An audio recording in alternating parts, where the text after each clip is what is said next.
A police officer yelled at the 78-year-old veteran in traffic. What happened next made headlines.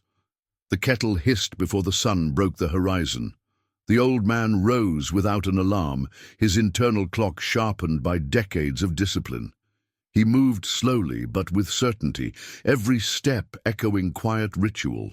In the stillness of his modest home, the air smelled faintly of cedar and old books. The worn flannel shirt he reached for hung on a hook near the back door, beside a cap with a frayed patch, a faded eagle clutching arrows beneath the words U.S. Army Veteran. He poured hot water over the grounds, the scent of strong black coffee curling into the kitchen like memory. He didn't drink it for taste. It was a habit, like lacing up his boots, like checking the weather without trusting the forecast. He sipped as he stared out the window, past the overgrown yard, to where the neighbor's fence sagged inward, pickets splintered from last week's storm. They were good people, the Martins, newly moved in, young. The husband worked double shifts at the plant. The wife had thanked him 3 times just for mowing the grass around their mailbox. Last month, he'd fixed the latch on their back gate without saying a word, just showed up with his toolbox and a steady hand. Now the fence needed mending. He'd measured it the day before, counted out what he needed, wrote it down on the corner of a faded envelope. 4 slats, 1 rail, nails, 2 hinges, weather seal. He didn't need help. He needed lumber. Outside, his old truck sat patiently beneath the elm tree. The rust had bloomed along its fenders like age spots, and the bumper bore a dent from a long-forgotten post. It wasn't pretty, but it ran. Because he made it run. He grabbed the list, folded it into his pocket, and tucked his wallet behind it. A photo peeked out from the leather edge. His wife, decades younger, smiling by a riverbank. She'd been gone 15 years, but he still asked her permission out loud when he bought anything over $20. The keys jingled in his hand as he locked the door behind him. A neighbor jogged past, earbuds in, nodding without seeing him. That was fine. He didn't need attention, never did. He climbed into the cab, shifted into gear, and rolled out slowly, the gravel crunching beneath the tires like the opening lines of a forgotten song. Today wasn't special. No one would notice the errands of an old man in a battered truck, but somewhere in the quiet rhythm of tools and timber, of fences and coffee and unspoken kindness, he found meaning. And that was enough. The truck groaned before it growled, shaking off the cold like an old dog rising from the porch. He coaxed it with a twist of the key and a gentle tap to the dash, where the speedometer needle liked to sleep past 0. The engine sputtered, coughed once, then settled into a low rumble that filled the driveway like a familiar voice. It wasn't much to look at. An old '72 Chevy with rust curling along the edges like ivy, paint bleached by years of sun and rain. The body bore dents and dings, each with its own story. One from a narrow pass in the mountains of Bosnia. Another from backing into a tree while delivering Christmas groceries to the VFW in '99. The tailgate had a crooked sticker that once read, "Freedom isn't free," but now said only "Dom isn't." He didn't mind the rust. He'd always believed that what was underneath mattered more, and this truck, despite its age, had heart. He'd rebuilt the engine himself 2 winters ago, every bolt cleaned, every hose checked twice. When younger men offered to sell him something newer, something cleaner, he'd shake his head and say, "This one still answers when I call." The cap went on before he left the house. He never forgot it.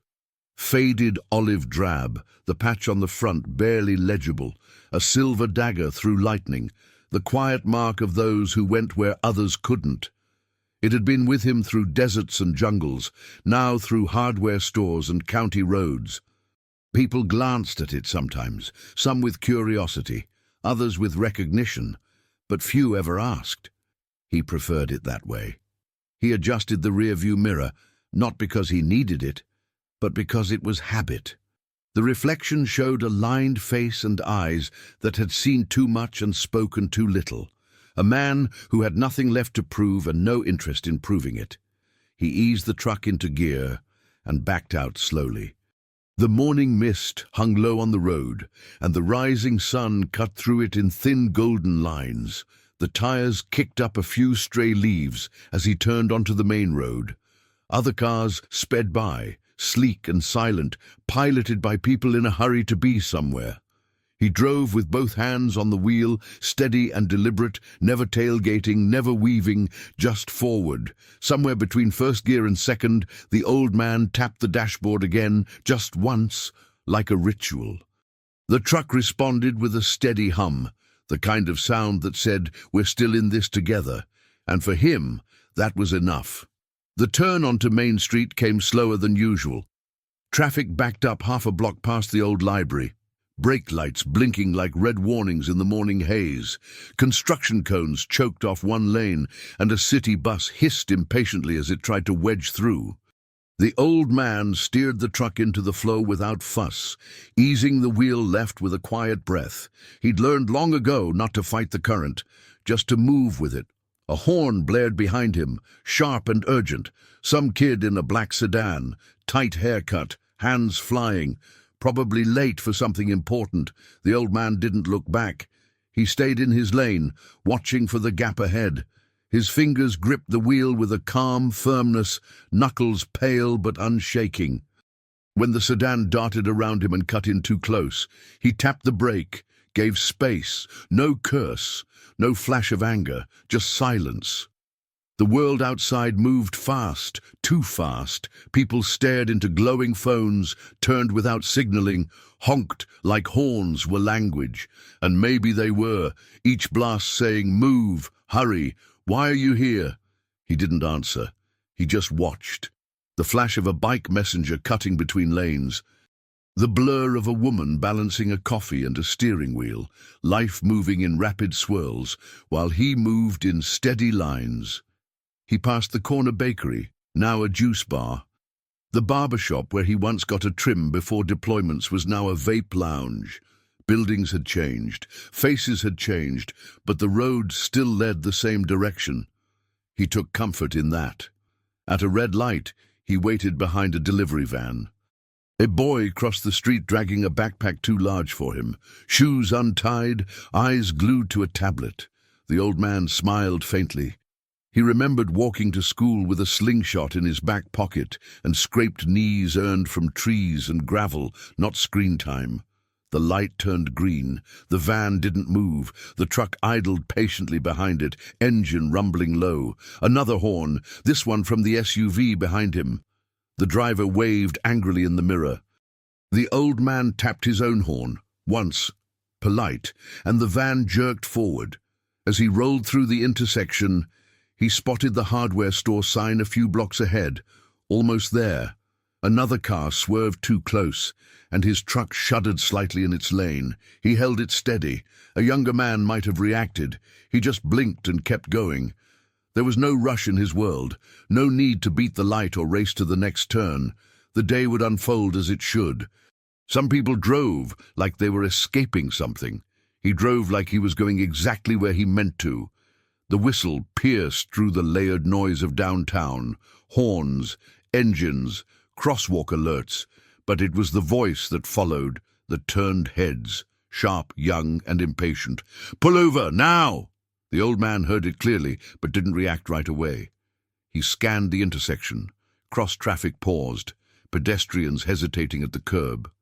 He eased the truck to the right, tires rolling over a shallow pothole as he cleared the crosswalk and stopped beside a yellow-painted curb.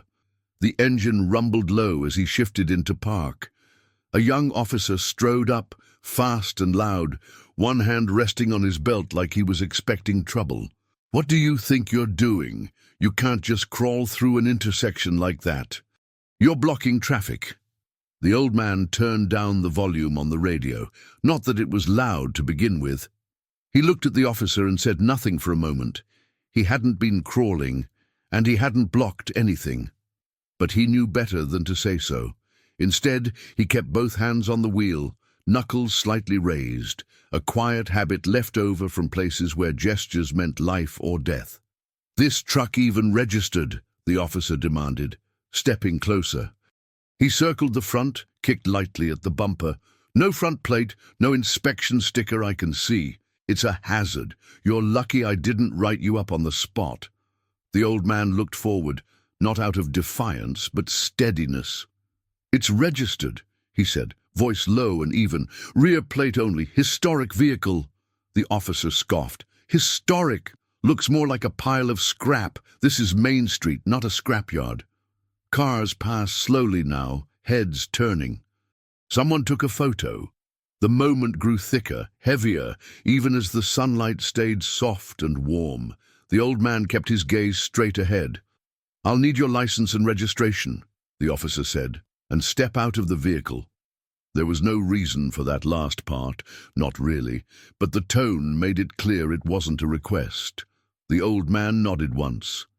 He reached slowly for the worn wallet tucked into the side pocket of his flannel shirt, moved with the deliberate grace of someone who had, at one point in life, trained others how to avoid sudden moves. He handed over his license without a word. The officer barely glanced at it before stepping away, radio crackling as he called something in. The old man looked down at the gear shift, thumb resting on the curve of the steering wheel. A couple on the sidewalk had stopped to watch. The woman whispered something to her partner. The man shook his head. "Just another scene. Just another old guy in an old truck. Nothing special." The officer hadn't asked where he was headed or why he'd come downtown in the first place. He'd only seen a rusted truck, slow through traffic, and assumed the worst. The old man waited. He'd done that before. The officer returned from his patrol car, license in one hand, ticket pad in the other, his pace brisk and expression tight. Whatever the dispatcher had said didn't seem to calm him. If anything, it added fuel. He walked with the chest-forward confidence of someone convinced they'd caught a problem that needed fixing. His voice came hard again, sharp enough to slice through the street noise. "You know how many violations I could hit you with right now?" he said, flicking the old man's license toward the windshield like a playing card. "Obstructing traffic, operating an unsafe vehicle, missing tags. Want me to keep going?" The license slid down the glass, landed quietly in the dashboard crevice between a faded receipt and a cracked compass. The old man picked it up with steady fingers, folded it back into his wallet. He didn't look at the officer. He didn't need to. "You got anything to say?" the officer snapped. "Or are you just going to sit there pretending you're invisible?" The old man turned his head, finally, and met the officer's eyes. "You've said enough for both of us," he replied, voice even without bite. No sarcasm, just wait. A few feet away, a young mother stood with her stroller, pretending to check her phone but not looking away. A delivery driver leaned against his van, arms folded. Someone across the street held up a phone and began filming, discreetly, but not enough to hide it. The officer didn't like the attention. He raised his voice. "You think this is a game? I've had it with people who think the rules don't apply to them just because they're old or stubborn or—" He stopped, searching for the word, "or sentimental about their junk piles." Still, the old man didn't answer. He just watched him, eyes dark, unreadable, the kind of look you earn only after witnessing too much and talking too little. "Step out of the vehicle," the officer repeated. "Now." The old man sighed softly, like air escaping from something long sealed. He opened the door and stepped out slowly. Boots hit the pavement with a quiet thud. He stood straight, not stiff, not defiant, just upright. He'd stood that way in jungles, in deserts, in places this young man had probably only seen in war movies. "You're obstructing traffic," the officer said again, though the cars were moving fine now. "And your vehicle's not roadworthy. End of discussion." The old man didn't argue. He didn't mention the historic registration or the fact that he was less than 2 blocks from the hardware store. He didn't raise his voice. He didn't match aggression with defiance. He'd been trained to de-escalate long before that word made its way into police handbooks. Instead, he stood there quietly, hands at his sides, eyes on the horizon past the buildings. And in that stillness, the crowd began to wonder, not what he'd done, but who he really was. The officer's hands came down hard on the hood, flat palms against rusted metal, the echo sharp enough to draw another glance from the woman with the stroller. "Registration, now," he barked, leaning in like he expected a confession. The old man didn't flinch. The hood had seen worse.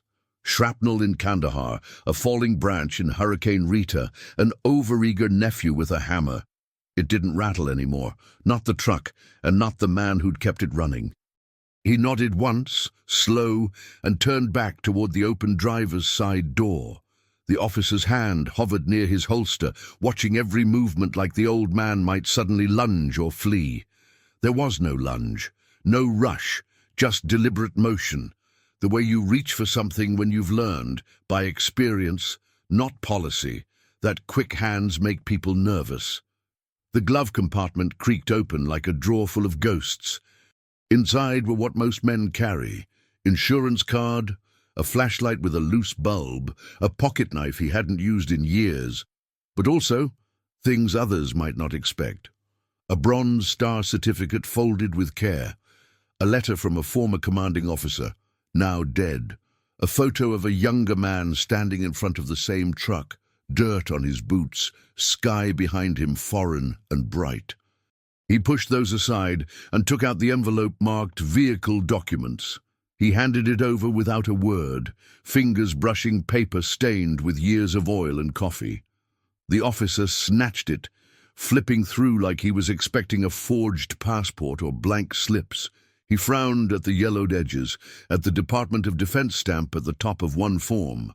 "What's this?" he asked, holding up the page like it might bite.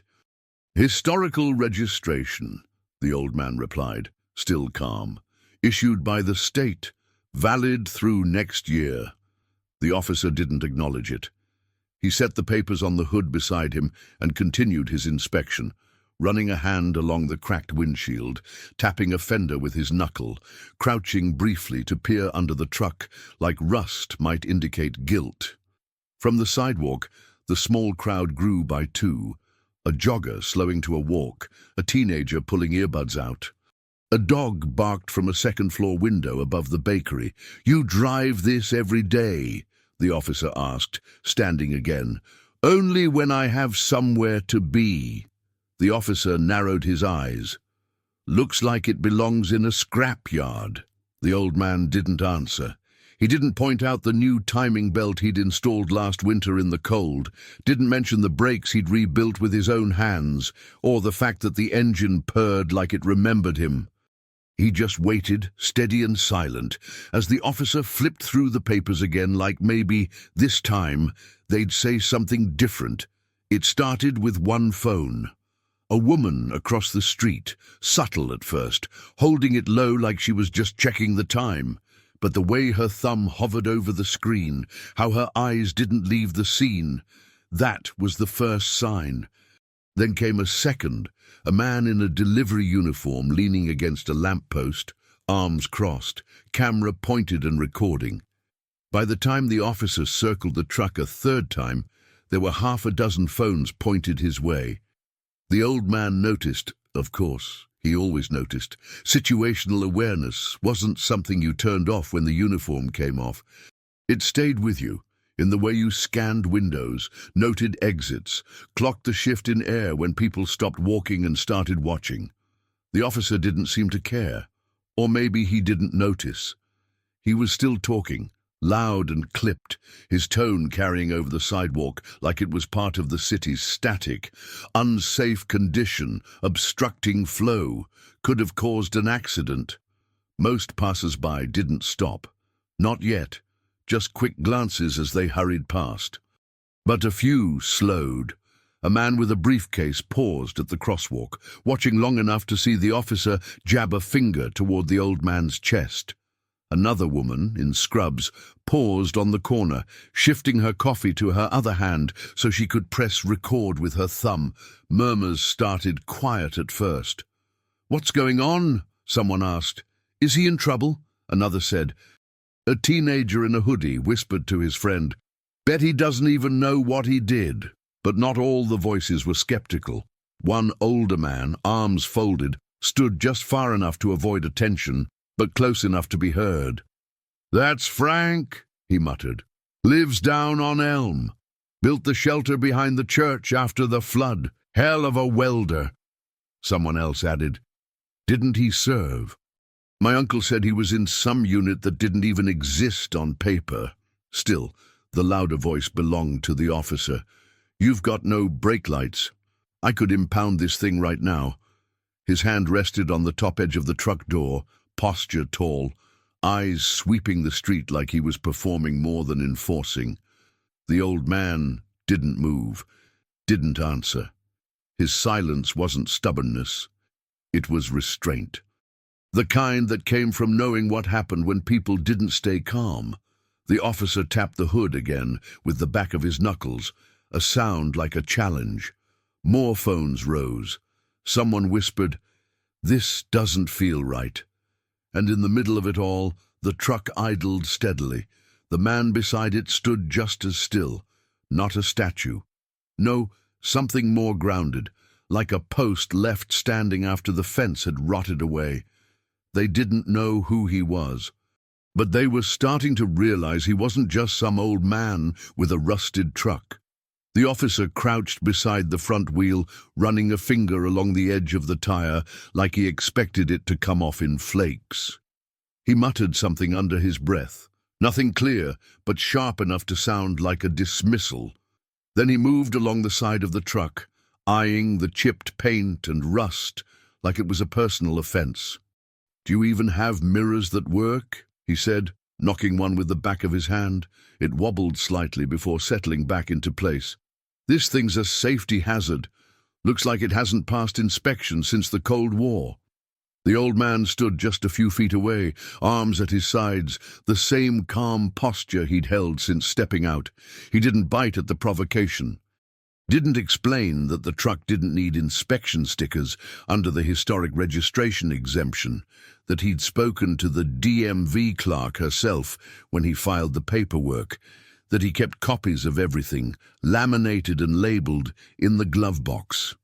The officer opened the passenger door without asking, leaned in with exaggerated effort. He rifled through the glove compartment, pausing only when something metallic caught the light. A small bronze medal, pinned to a folded cloth square, rested on top of a bundle of documents. He lifted it, blinked. "What's this?" he asked, as if it couldn't possibly be what it was. "Bronze Star," the old man said, quiet, matter of fact. The officer turned it over in his hand, unmoved. "You carry this around for sympathy or something?" "No," the man replied, "just habit." The officer tossed it back into the glove box without care. It landed on its side, nudging an old topographic map, marked in pencil and faded ink, coordinates scrawled in a steady hand, the kind of map you didn't buy in a gas station, the kind that led somewhere people weren't supposed to go. He pushed the door closed with his hip and walked around to the tailgate, opened it. Inside were tools neatly arranged in a wooden box. A level, a hammer, a ratchet set so worn the markings had been polished smooth by decades of use. A coiled extension cord, duct tape, a box of nails, nothing suspicious, just the kind of collection built over years by someone who still believed in fixing things instead of replacing them. The officer pulled out a tape measure, held it like it might be contraband. "You planning to build something?" "Fence," the old man said. "Neighbors." No reaction, no nod. The officer set it back down and closed the tailgate. He turned to the growing crowd and raised his voice just enough to be heard. "Truck's falling apart. No reason it should be on the road." He didn't mention the medal, or the maps, or the hands that had placed each item in that truck with purpose and care. He saw only rust, not the man who drove it. "Out of the truck!" the officer barked again, though the man was already standing beside it. His hands, rough and weathered, rested at his sides like they always had, ready but never tense. The wind stirred a threadbare American flag dangling from the corner of a nearby lamppost, its fabric whispering against the pole. Another cruiser pulled up behind the first, lights still spinning, even though the urgency had long since passed. The new officer stepped out, younger than the first, his sunglasses too reflective, his stance too rehearsed. He approached briskly, nodding toward the truck with a half smirk. "Vehicle like that," he said, glancing at his partner. "Yeah, we're probably going to need to tow it." The first officer nodded in agreement. Unsafe. No current inspection, maybe not even registered properly. Better just to remove it. The old man didn't speak. He shifted his weight slightly, as if steadying against something more than gravity. His boots creaked against the asphalt. He glanced at the truck, the way someone might look at a house they'd built with their own hands, flawed, patched, but still standing. "You got a tow order ready?" the younger one asked, already reaching for his radio. "Want me to call it in?" The crowd across the street was larger now. A few people edged closer, pretending to browse the storefronts. One man leaned against a mailbox with his arms folded, recording openly. Somewhere, a car honked down the block, but no one looked away from the scene unfolding in slow, steady breaths. The older officer motioned toward the sidewalk. "Take a seat over there," he said, pointing at the curb. The old man paused just long enough to register the order, then walked calmly to the spot indicated. He lowered himself down with effort, knees bending like hinges that had carried too many years. He didn't grimace, didn't sigh. Just sat back straight, palms on his thighs. A gust of wind lifted the edge of his flannel shirt, revealing the outline of a dog tag still looped around his neck. The younger officer looked down at him, maybe noticing, maybe not. If he did, he said nothing. The old man's eyes drifted to the horizon, past the traffic, past the rows of buildings that hadn't always been there. A memory stirred, desert heat, the whine of rotor blades, the silence between radio calls. He let it pass. "This thing even run without stalling?" the younger officer asked, motioning toward the truck like it was roadkill. "Can't believe he made it this far." The old man didn't answer. He'd heard worse. Been underestimated more times than he could count. He didn't argue. He didn't plead, because he knew something they didn't, that strength isn't always loud, and some engines keep running long after others quit. The questions came like pokes, not curious but pressing, eager to find cracks. The younger officer stood over him now, arms crossed, tapping a pen against his ticket book. "You got somewhere you're supposed to be. Name of the shop you were headed to. Anyone expecting you?" The old man didn't look up. His eyes stayed fixed on a spot across the street, a crack in the sidewalk where weeds had pushed through. Life always found a way to grow through concrete, if it waited long enough. "Well," the officer pushed, voice louder now. "You've been awful quiet, sir. Don't have much to say?" The man's mouth twitched, but not into a smile, more like a pause in breath. Then softly, "Just a man trying to help a neighbor." The officer frowned. "That all you've got to say?" He nodded. From where he sat on the curb, the street noise seemed distant, filtered through memory, softened by patience. He'd spent decades mastering silence, not out of secrecy, but survival. Some things, once spoken, lost their meaning. Some memories didn't need retelling, and besides, medals didn't matter much when the person asking only saw rust. The officer crouched down a little, dropping his voice like it made him more human. "You military?" he asked, less hostile now. "That's a bronze star in your glove box, isn't it?" The man's hand instinctively brushed his shirt pocket, where the chain of his dog tags rested under layers of cotton and bone. He didn't answer. "Army?" The officer tried again. "Vietnam?" Still nothing. Not a lie, not a confirmation, just silence, like a door not slammed shut, but slowly closed. The officer straightened up, frustrated. "Look, if you want us to help you out here, we need something to work with."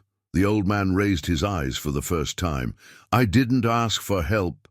There was no edge in his voice, no anger, just a statement of fact, delivered like a stone dropped into still water. It didn't matter what he'd done, where he'd been, who he'd saved. None of that earned immunity. Not in traffic, not in life. And certainly not with a man half his age scribbling violations while staring at a truck that had seen more roads than he had birthdays. Across the street, a woman shaded her eyes and whispered to her daughter, pointing. A man in a utility vest pulled out his phone, muttering, "I think I've seen him before. At the war memorial, maybe." But the old man didn't speak about war or what came after. He wasn't there for stories. He was there for lumber, for a neighbor with a broken fence, for a small thing that still needed fixing. He sat on the curb, quiet and still, the noise around him growing louder, but none of it loud enough to make him speak. The crowd had thickened, just enough to feel like a presence. Not a mob, not yet, just a group of eyes watching something they didn't fully understand. The morning sun rose higher, casting long shadows from the trees, from the truck, from the man sitting still on the curb like he was carved into the sidewalk. Across the street, an older woman stepped off the curb and began crossing. Her gait was slow but sure, one hand steadying her purse, the other clutching her cardigan against the breeze. Her silver hair caught the light. She didn't look like someone trying to interfere. She looked like someone who recognized something others had missed. She approached the officers with hesitation, polite, almost apologetic. "Excuse me," she said, voice clear but gentle. Look, I know that man." The younger officer barely glanced at her. "Ma'am, please step back. This is an active scene." She stood her ground, close enough now that the old man heard her. "That's Frank," she said, not loudly, but with conviction.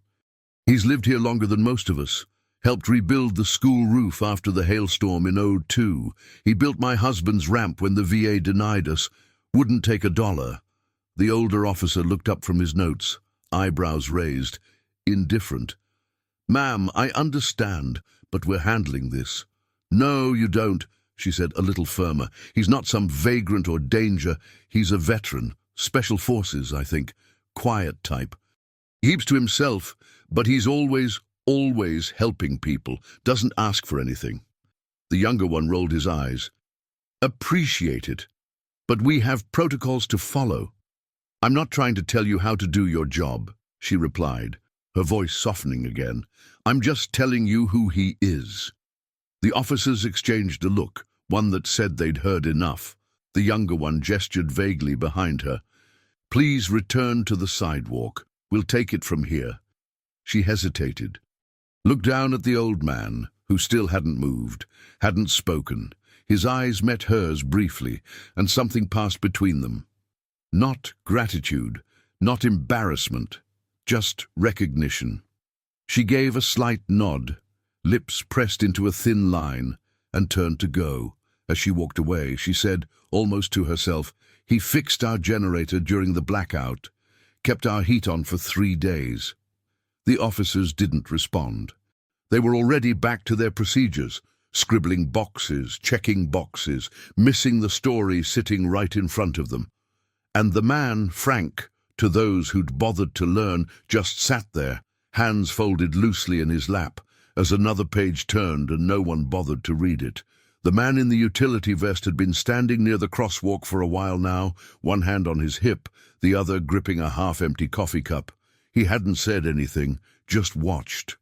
Watched the way the old man sat, unmoving, while 2 officers circled like dogs around a tree stump.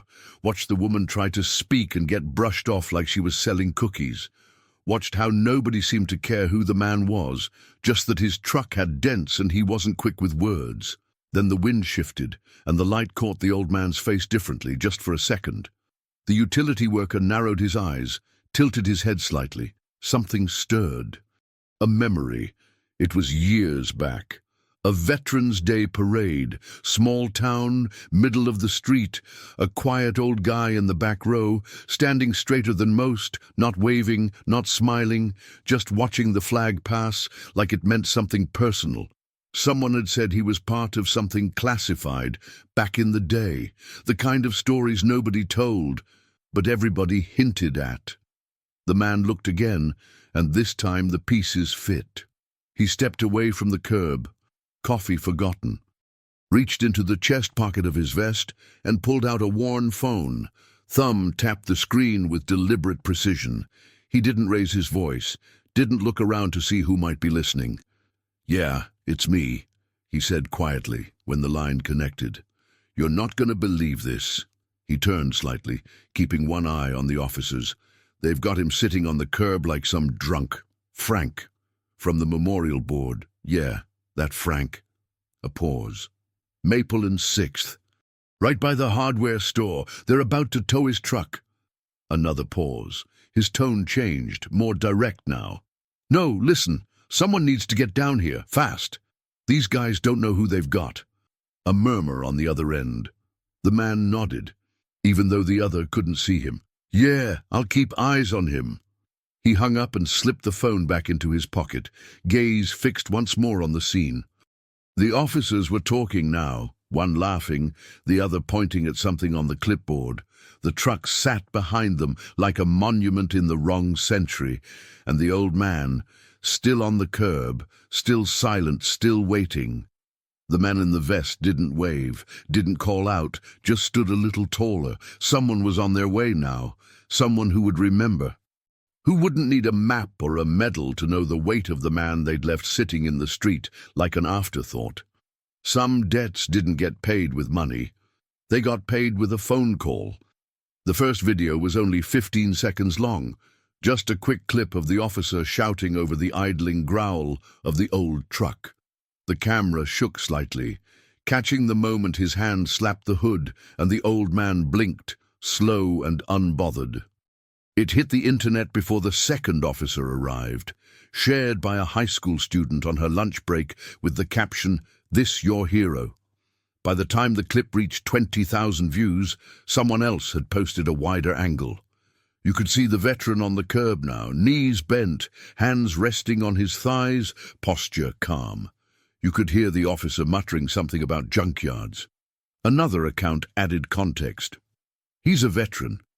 Helped rebuild our town after the flood. They're treating him like a criminal."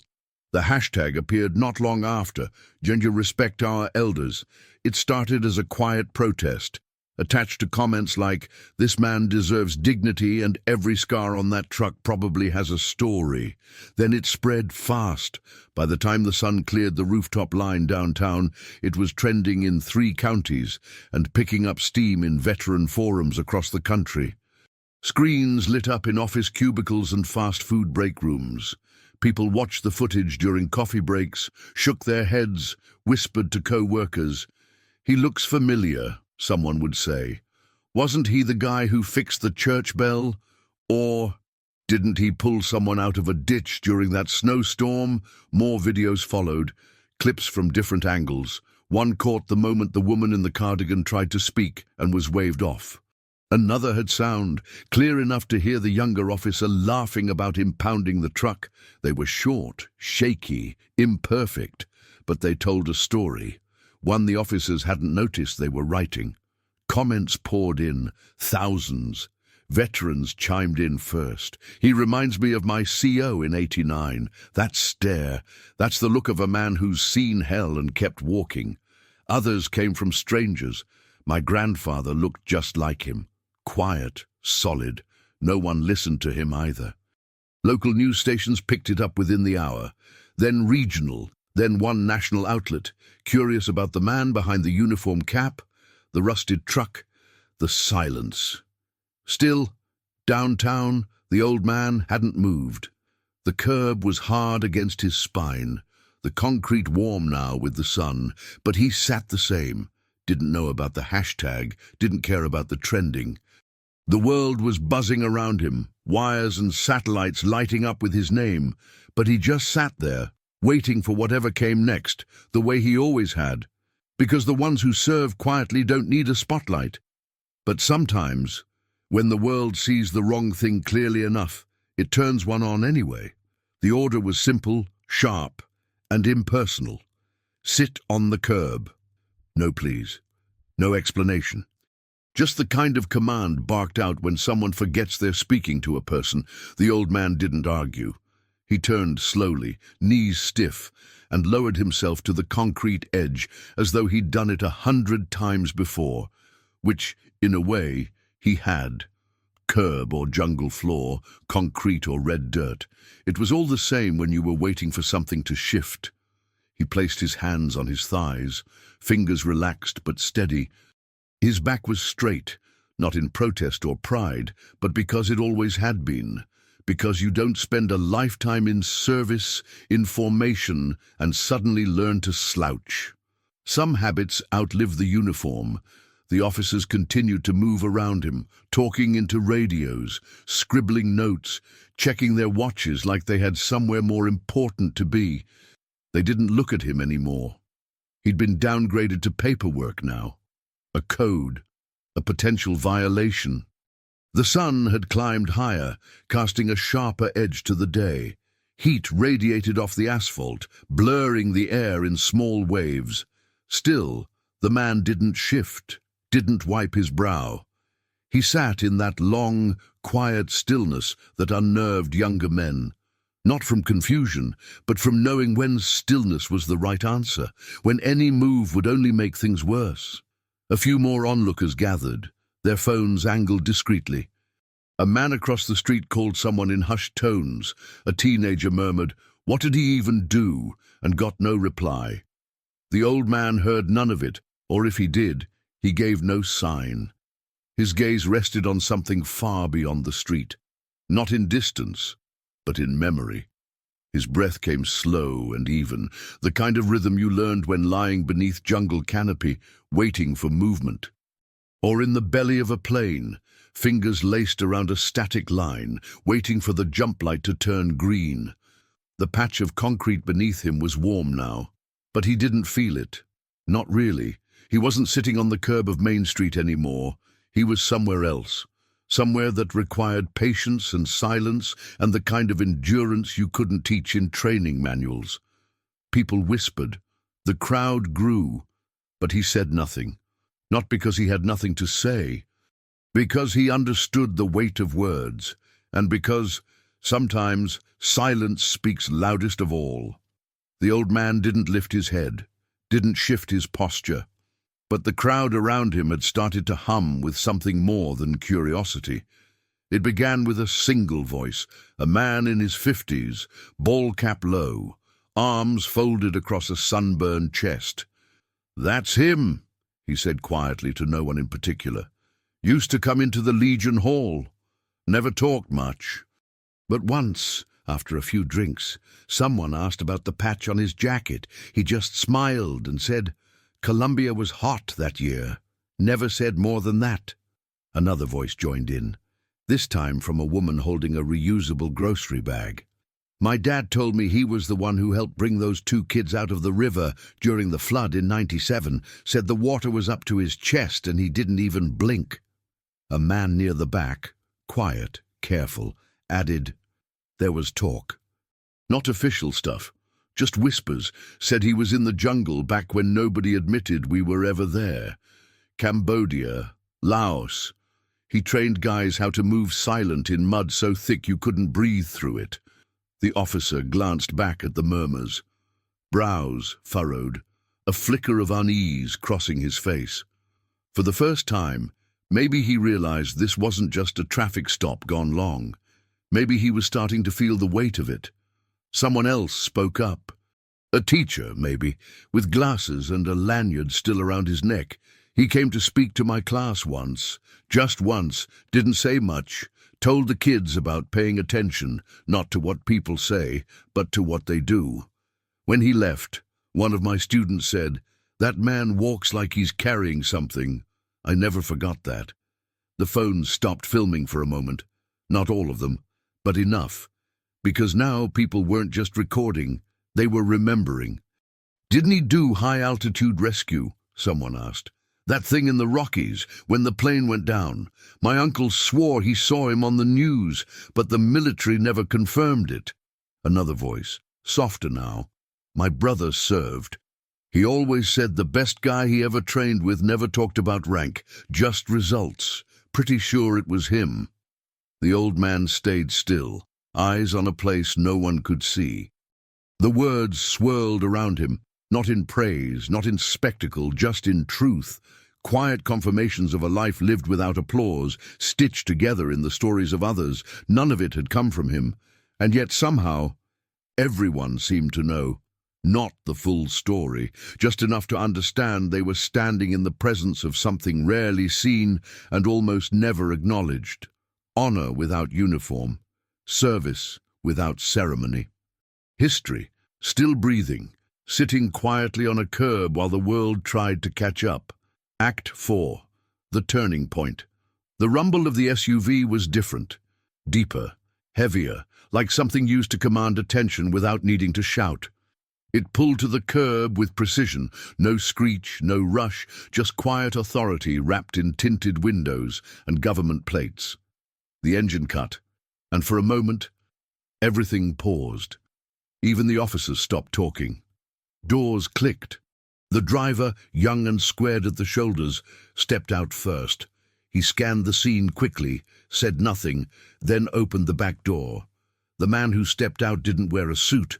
He wore a uniform, dark blue, crisp, 4 stars gleaming on each shoulder. No one needed to be told who he was. The older officer straightened. The younger one shifted his stance, suddenly aware of his posture. A few people in the crowd gasped softly. Phones rose again, hands trembling now, unsure if they were even allowed to record. The general, because that's what he was, undeniably and unmistakably walked with calm purpose. His stride was steady, his face unreadable. He didn't rush, but every step seemed to bring gravity with it. He stopped just a few feet from the scene, looked at the truck, then at the man sitting on the curb. His voice, when it came, wasn't loud, but it landed like a hammer. "Which of you stopped this man?" Neither officer answered right away. The younger one cleared his throat, glanced sideways.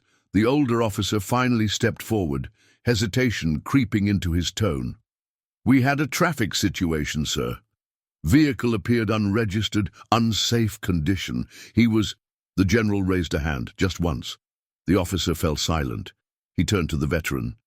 For the first time since the commotion began, the old man looked up, not in defense, not in fear, but recognition, like seeing an old road you hadn't traveled in years, but still knew every bend by heart. The general gave a small nod. Then, with deliberate care, he stepped forward. "Permission to approach, Sergeant Major." The old man nodded once. "Granted." It was enough to drop the breath out of half the crowd. The general extended a hand, not to shake, but to help him up. The old man took it, rising slowly, legs stiff from the concrete but posture unbent.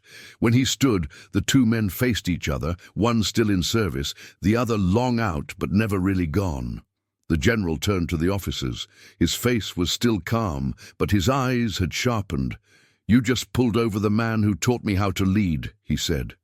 "And you left him sitting on the curb." The silence that followed wasn't awkward. It was heavy, deserved. The old man said nothing. He didn't have to. Respect had finally arrived, not in sirens or commands, but in the footsteps of someone who remembered what it was worth.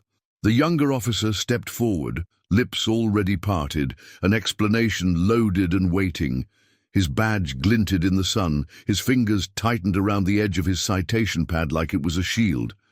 "Sir," he started, voice riding that edge between defensive and unsure, "we had reason to believe the vehicle was—" The general didn't raise his voice. He didn't have to. His words were quiet, shaped like steel.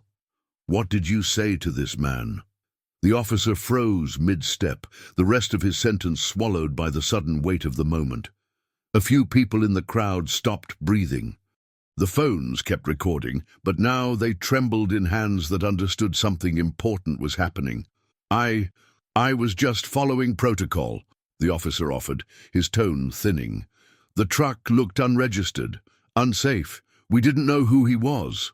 The general's gaze didn't waver. That's not what I asked. There was silence, not the kind that came from confusion or awkwardness, but the kind that closed doors and waited. The officer swallowed. I told him to pull over, asked for ID, told him his vehicle was— Did you call him old man? The question landed like a punch, low and precise. The officer opened his mouth, closed it, then said nothing. Guilt moved through his face like a passing shadow. The general turned slightly, just enough to face the crowd and the cameras and the moment. This man, he said, nodding toward the veteran, taught me how to survive a swamp with no comms and no backup. He ran reconnaissance missions when maps were more theory than fact. He carried men twice his size out of mud, thick enough to bury a jeep. And you called him old man. The words didn't echo. They didn't need to. They hung in the air, still and cold. The officer shifted uncomfortably. We didn't know, sir. That, the general replied, is because you didn't ask. He looked to the old man then, who had said nothing throughout the exchange. The veteran stood, still as stone, his eyes holding the horizon, like none of this surprised him. You okay, Sergeant Major? The general asked. Softer now. The old man gave a slow nod. I've been worse. The general almost smiled at that. Almost. Then he turned back to the officers. This man earned silence. He earned dignity. Every scuff on that truck tells a story you wouldn't understand. Every moment you wasted trying to shame him only proved how little you see. The young officer looked down. The old man didn't gloat, didn't demand an apology. He just stood there, in the center of the street, with a calm that had been forged under pressures far greater than this. And for the first time that morning, no one mistook his silence for weakness. The general took one slow step forward, then another, until he stood directly in front of the man who had once trained him, who had once saved him, not with grand speeches or headlines, but with steady hands and a voice that never rose when calm would do. The street had quieted now, the city noise hushed under the weight of something heavier than sound. Then, with no ceremony and no hesitation, the general came to attention. He raised his hand, a crisp, perfect salute. It wasn't the kind handed out for show. This one was sharp enough to cut through time, delivered from one soldier to another, acknowledgement, reverence. Sergeant Major, the general said, loud enough for the street to hear, it's an honor to see you again. The air cracked with the silence that followed, and then came the sound, sharp intakes of breath from the crowd, the stifled gasp of someone realizing they'd mistaken a legend for a man waiting for a bus. The veteran's eyes lifted, just slightly, and for a moment the years fell away. The man in front of him wasn't wearing stars then. He was just a green recruit lost in the woods of Fort Bragg, shivering in soaked boots, learning how to survive. The old man nodded once and returned the salute, slower, not weaker, just older, etched with years. It was the kind of gesture that didn't need to be fast to mean something, it just needed to be real. The general dropped his hand and stepped closer. You saved my squad during that recon op in '83, Swamp Patrol. We got turned around. You found us when no one else could. You didn't say a word about it, just got us home. The veteran gave a faint shrug, like it had been nothing more than another chore on a long list. I was 19, the general added. You said one thing to me afterward. Good leaders don't get loud, they get clear. Been living by that ever since. The younger officer, standing off to the side, looked like he'd been punched in the chest. His pen hung limp in his hand, ticket pad forgotten. He glanced between the two men like he couldn't reconcile the image in front of him with the man he'd made sit on the curb. Across the street, a woman wiped her eyes with the edge of her sleeve. A child clutched his father's hand, not understanding the words but feeling the moment. The general turned to the growing crowd. This man taught soldiers how to live through things most people will never even read about. You don't get to forget men like that. He faced the veteran again. We never did. And in the quiet that followed, the city paused, not out of respect for a uniform, but for the man inside it. The general turned, slow and deliberate, until he was facing the two officers squarely. His voice, when it came, was not raised. It didn't need to be.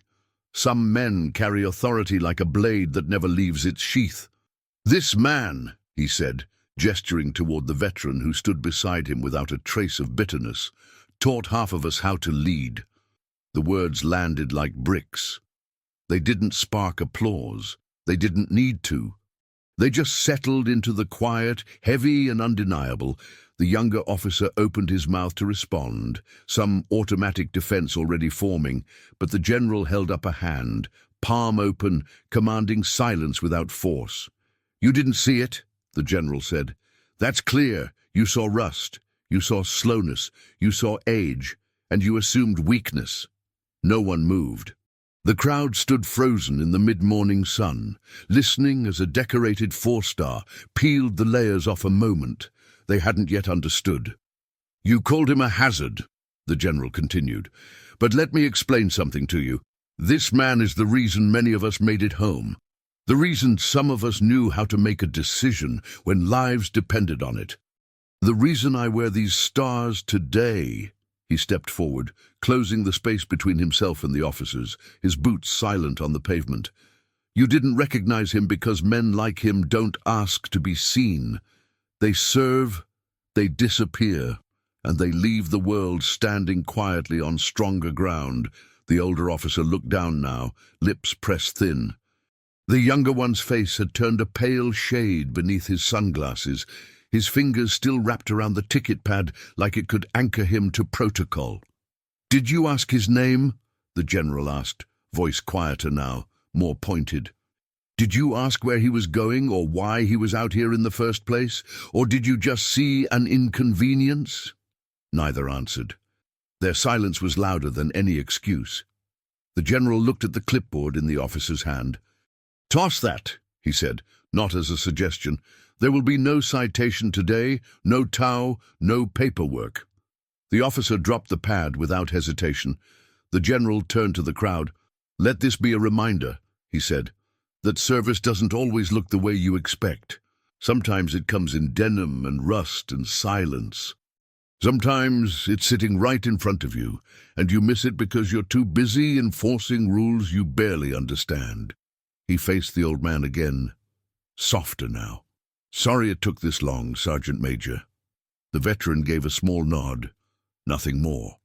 And in that small patch of downtown street, respect was finally restored, not with shouting, not with protests, but with the truth spoken plainly in front of everyone who needed to hear it.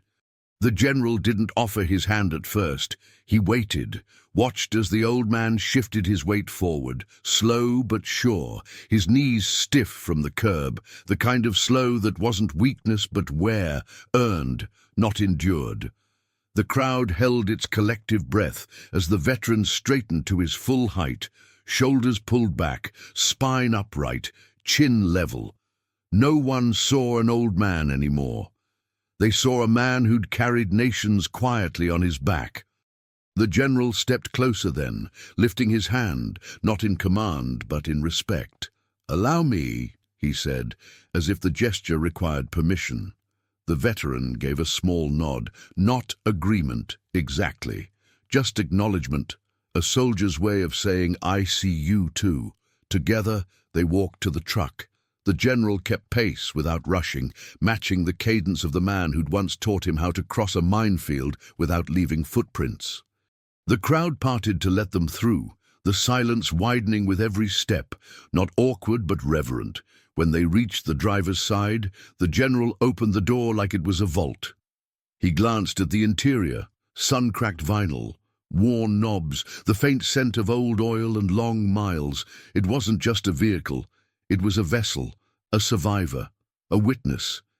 "This truck," he said quietly, as if speaking to more than just the people nearby, "is a rolling piece of history." People murmured softly at that, some nodding, some blinking back unexpected emotion. The phrase spread through the crowd like a truth long overdue. The general placed his hand gently on the roof as the veteran climbed in. No struggle, just steady motion, boots finding the floorboard like they always had.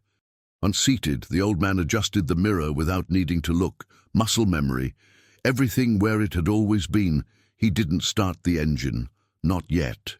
The general stepped back, then snapped into a final salute, his hand rising to his brow with precision honed over decades, but now touched with something more personal. Gratitude, reverence. The veteran returned it from the cab, fingers slightly slower, but no less sharp. It was a goodbye without words. "A thank you too big for language." The general lowered his hand. "Drive safe, Sergeant Major." The old man turned the key. The engine rumbled to life, deep and familiar, a sound that carried through the crowd like an anthem wrapped in gravel and time. No one blocked his way now, no flashing lights, no hands on hoods, just the street ahead, open and quiet. As he pulled away, someone in the crowd whispered, "There goes a monument with an engine." And no one laughed, because they all knew it was true. Act Fee. Legacy reclaimed. The footage hit the evening news before the sun finished its climb.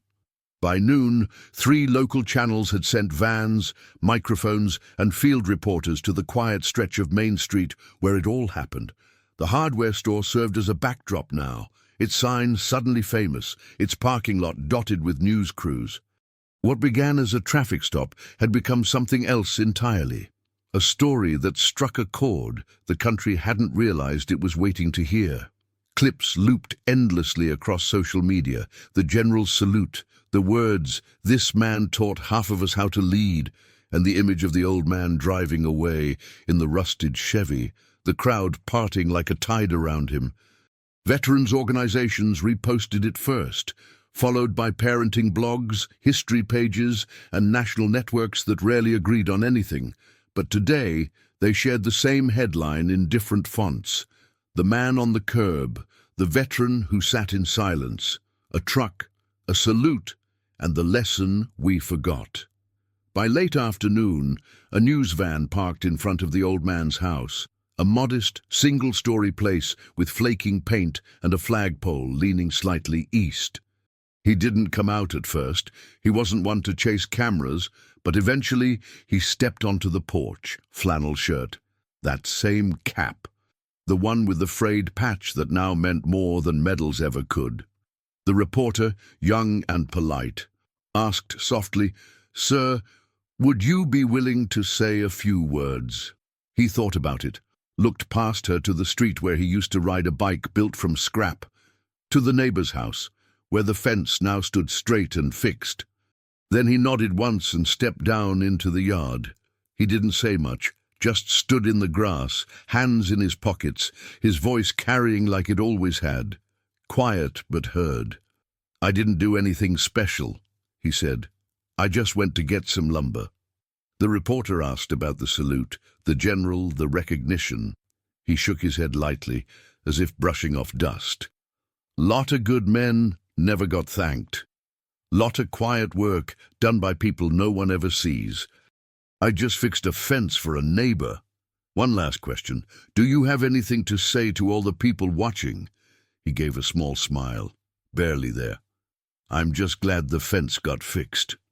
Then he walked back to the porch, slow and steady, and sat in the same chair he always did. The world could spin how it liked. He'd done what he came to do.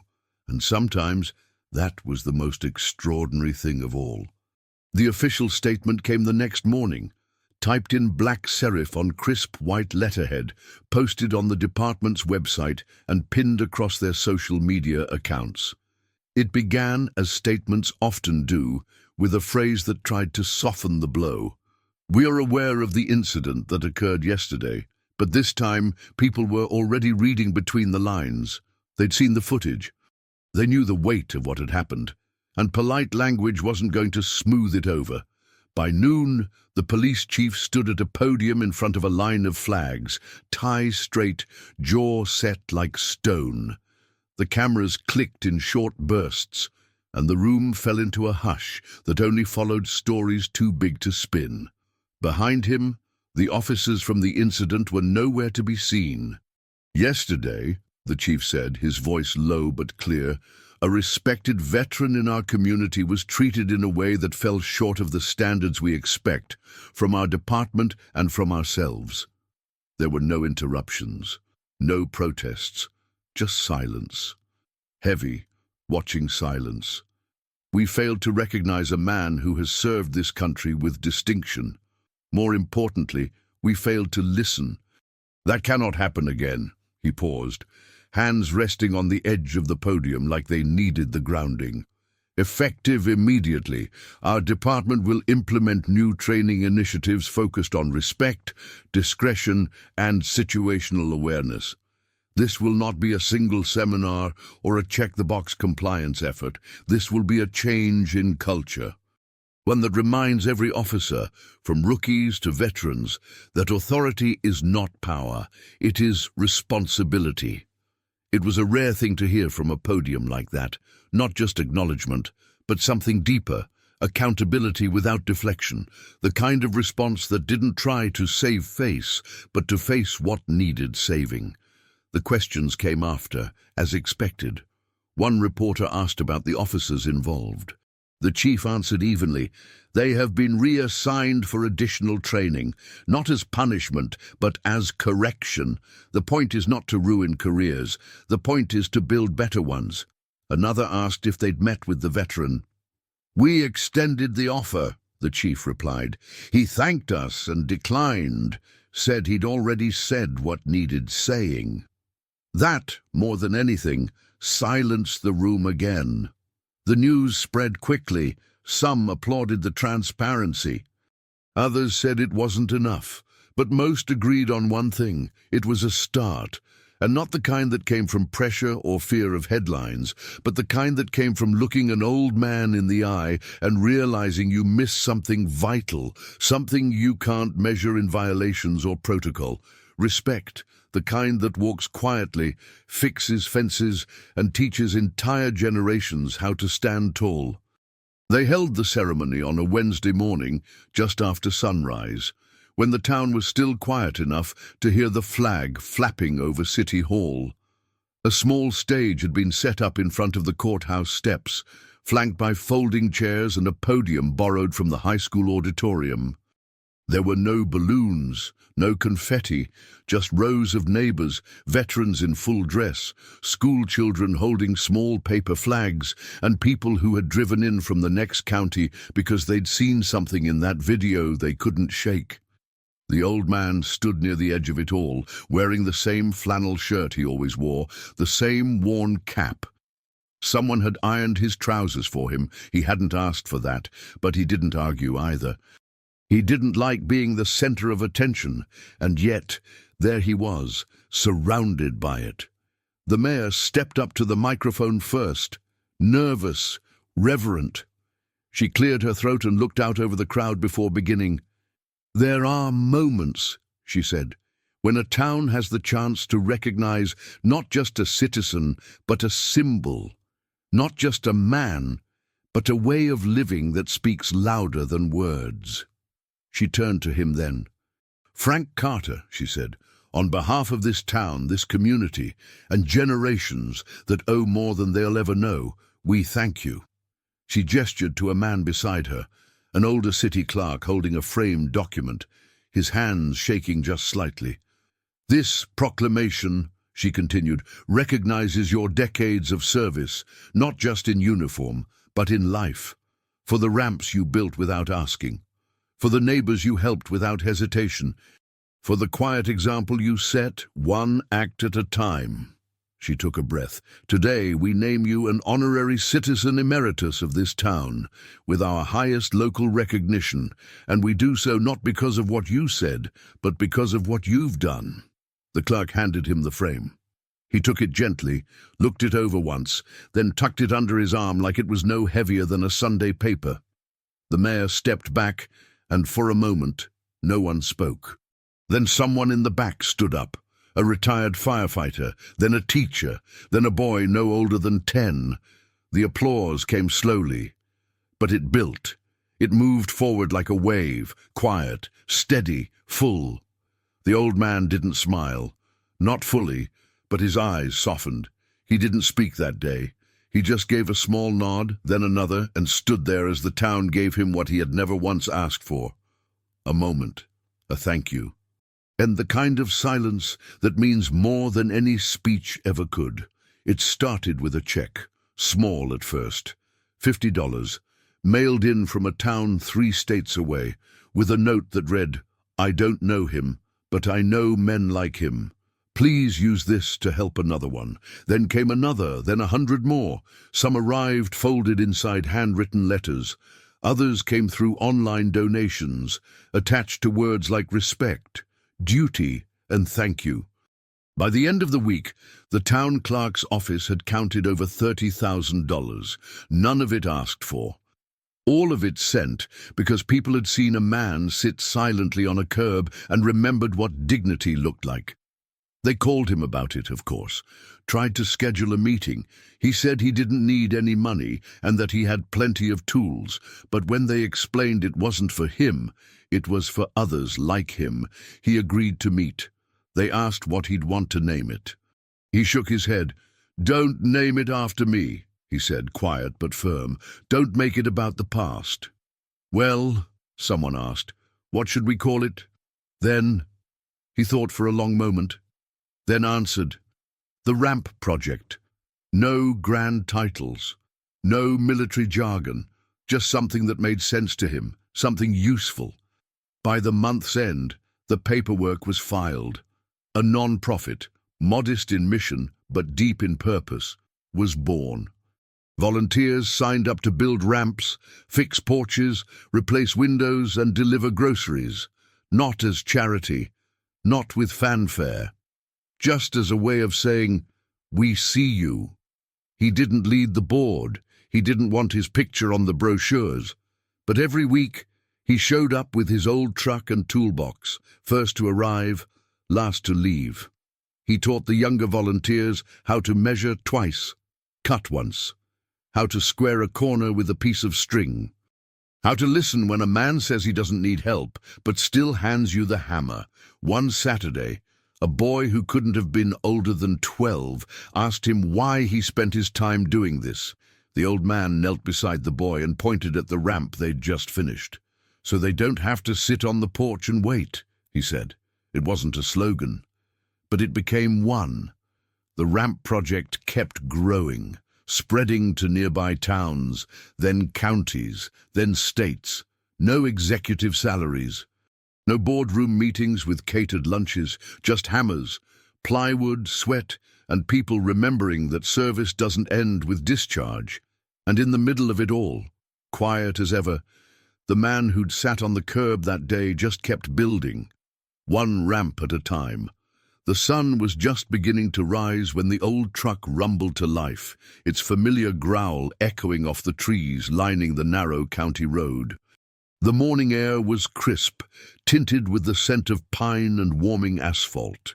He let the engine idle for a moment before easing into gear, one hand on the wheel, the other resting on his thigh. In the bed of the truck, the toolbox sat where it always had, secured with a length of frayed rope and a habit built from years of motion. Beside it, a few planks of pressure-treated lumber, a coil of rope, and a set of hinges waited quietly for their turn. The back bumper still bore the dent from years ago, and the paint hadn't gotten any less faded, but the truck ran smooth, like it always did when he asked it to. The road was quiet, no other cars, just open space, trees passing like sentinels, and the steady rhythm of tires over gravel. He preferred these routes, less noise, more sky. A bird crossed overhead, its wings cutting the pale blue as if on its own mission. He nodded to it, like he always did. He didn't use a GPS. Directions were written on the corner of an envelope, resting on the dash. A name, a street, a note. Ramp needs bracing. Porch cracked. A woman's house this time. Widow, someone said. Her knees gave out last winter. Couldn't make the steps anymore. He hadn't met her. Didn't need to. Need was enough. The wind pushed through the cab, rolling in through the half-open window. It carried with it the smell of sawdust coffee and something older, memory maybe. He tapped the dashboard once with his knuckle, the way he always did before arriving anywhere worth going. As he turned down the final stretch, the house came into view, small, paint-peeling, porch-leaning, a cane resting against the screen door like punctuation. She was waiting, not outside, but inside, probably watching from behind the curtain. He parked beneath the shade of a sycamore, turned off the engine and sat for a moment. The quiet pressed in. Not empty. Full.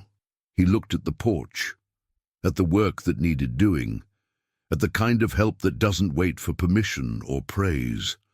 Then he reached for his gloves. Another ramp, another morning, another reason to be useful. Because while the world had moved on to headlines and hashtags, he hadn't changed. He still showed up. Still answered the call only some could hear. And as he stepped out of the truck, toolbox in hand, boots hitting the dirt with a soft, certain weight, the world didn't notice. But the right people would.